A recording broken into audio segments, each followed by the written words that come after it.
अमरावती जिल्ह्यातील चांदूर रेल्वे तालुक्यातील श्री क्षेत्र सावंगा येथे दरवर्षीप्रमाणे यंदाही गुढीपाडवा ते रामनवमी यात्रा महोत्सव मोठ्या उत्साहात साजरा केला जात आहे.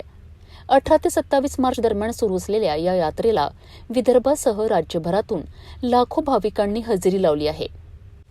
गुढीपाडव्याच्या दिवशी यात्रेचे प्रमुख आकर्षण ठरलेला 72 फूट उंच झेंड्यांना नवीन खोड चढविण्याचा सोहळा पार पडलाय. टाळ मृदुंगांच्या गजरात, अखंड कापूर ज्योती आणि विठ्ठल विठ्ठलच्या नामघोषात संपूर्ण परिसर भक्तिमय झाला होता. या सोहळ्यावेळी झेंड्यांना पायाचा स्पर्श होऊ नये याकरिता विशेष काळजी घेत दोरांच्या साहाय्याने जुनी खोड काढून नवीन खोड चढविण्यात आली. हा परंपरागत विधी संस्थांचे विश्वस्त चरणदास कांडलकर यांच्या हस्ते विधिवत पूजन करून पार पडलाय. अवधूत भजन मंडळाच्या सुमधुर भजनांनी वातावरण अधिकच भारावून गेले होते.